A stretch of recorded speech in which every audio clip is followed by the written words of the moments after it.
सुप्रभात। हिंदी की इस क्लास में हम सभी कक्षा 11 के हिंदी पद्य खंड पढ़ेंगे। अध्याय 6 जिसका नाम है भक्ति एवं श्रृंगार।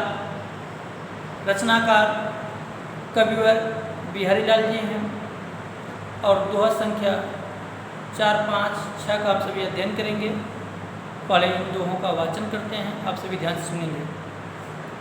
बतरस लालच लाल की मुरली धरी लुकाय, सौ करे भवन से दैन कहे नटी जाय।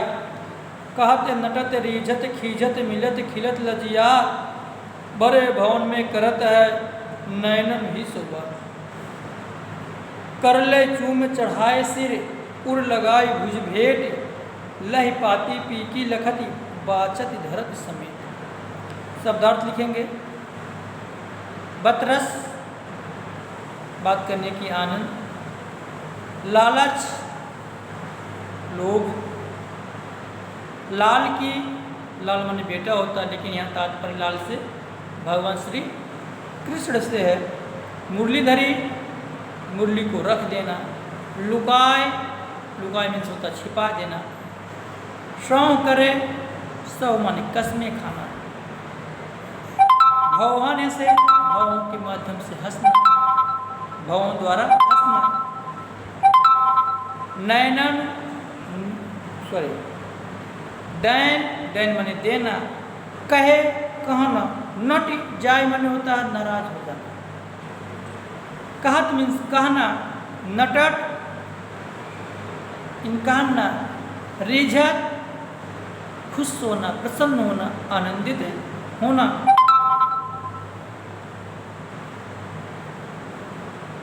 खिझत खिझत माने नाराज हो जाना, रुष्ट हो जाना,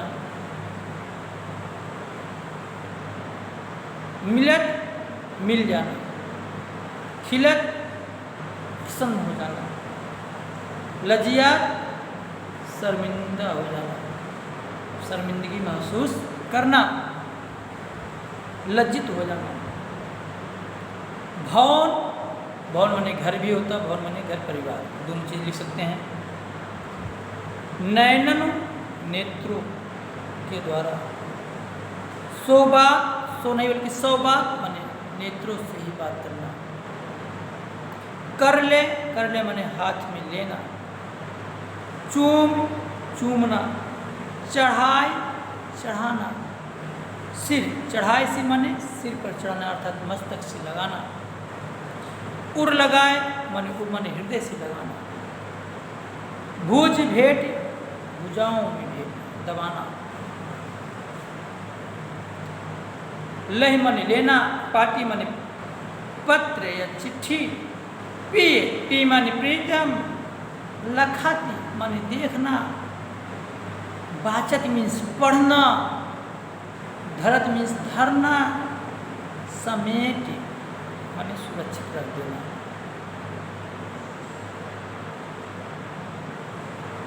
दोहा संख्या 4 सबके संदर्भ एक समान रहेंगे। दोहा संख्या 4 का प्रसंग लिखेंगे आप सभी। इसमें प्रसंग क्या होगा, पहले इसको पढ़ेंगे तो भाव अपने आप समझ में आ जाएगा कि बतरस लालच लाल की मुरली धरी लुकाय, सौ करे भवन से दैन कहे न जाए। इस दोहे में कब बिहारीलाल जी ये बताना चाहते हैं कि ये इस दोहे के माध्यम से कब बिहारीलाल जी ये बताना चाहते हैं, क्या बताना चाहते हैं, भगवान श्री कृष्ण और राधा के प्रेम दर्शा रहे हैं। भगवान श्री कृष्ण और राधा के प्रेम को दर्शाते हुए कहते हैं कि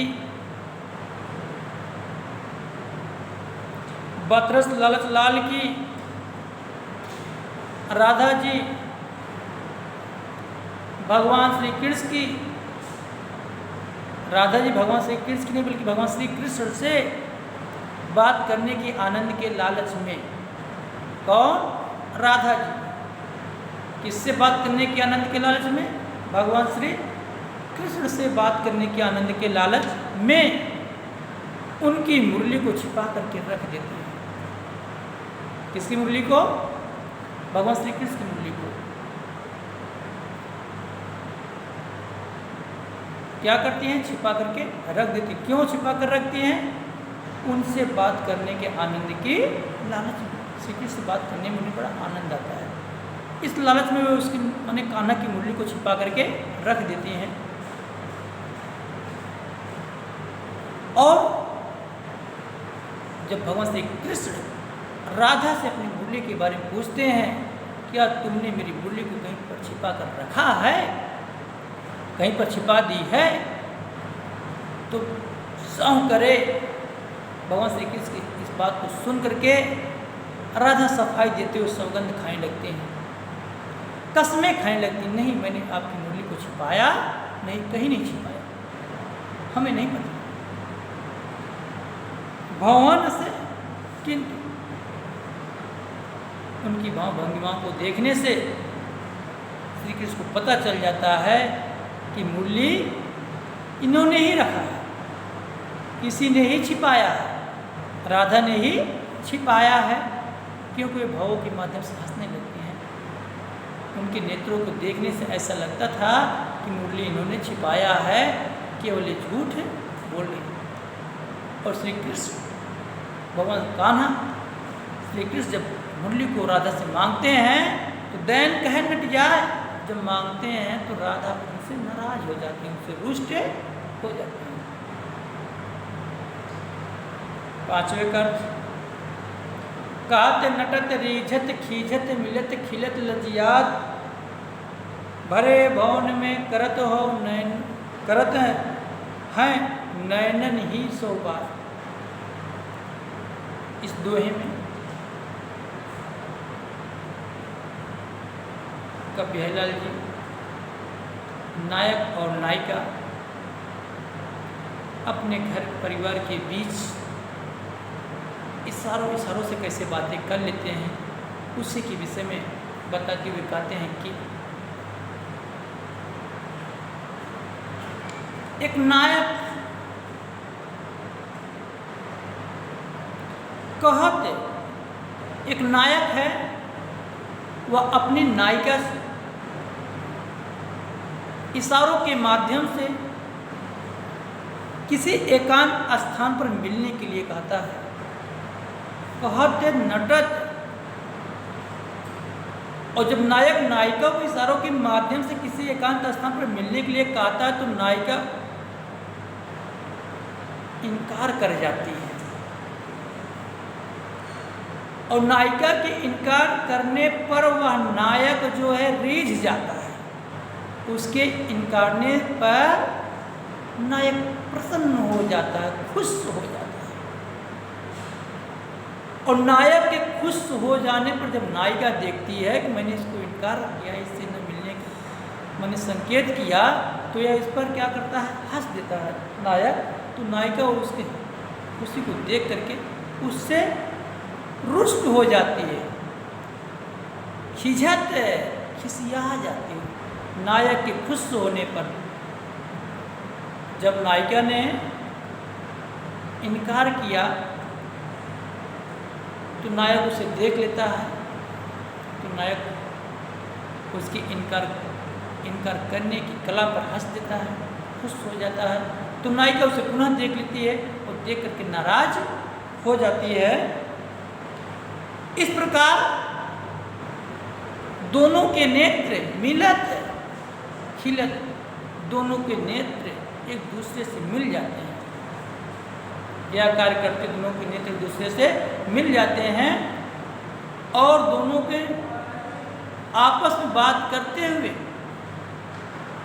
घर परिवार के लोग देख लेते हैं, जिससे वे लज्जित हो जाते हैं। भरे भवन में करत है, इस प्रकार नायक और नायिका अपने परिवार के बीच या कह सकते अपने घर परिवार में रह करके इशारों के माध्यम से नयनों से ही बात, नेत्रों से ही बात कर ले रहे हैं। चतुराई से परिपूर्ण नेत्रों के माध्यम से घर परिवार में रह करके नायक और नायिका अपनी बातों को बड़े चतुराई से कर लेते हैं। उनकी जब इस तरह की बात करते हुए घर परिवार के लोग देखते हैं तो ये बहुत अपने आप को शर्मिंदगी महसूस करने लगते हैं, लज्जित हो जाते हैं। कर ले चूम चढ़ाए सिर उड़ लगाई बुझ भेंट, लही पाती पी की लखत बाचत दर समेत। इस दोहे में, ये इस दोहे के माध्यम से कवि और बेहजाल जी बताना चाहते हैं कि एक प्रोसित पद क्या नायिका है। प्रोसित पद के नायिका मतलब किसी नायिका की नायक जब कहीं बाहर चला जाता है तो उसे प्रोसित पद क्या कहते हैं, जो उसके साथ न हो। जिसका नायक विदेश गया हो, परदेश गया हो, उसे प्रोसित पद क्या नायिका कहते हैं।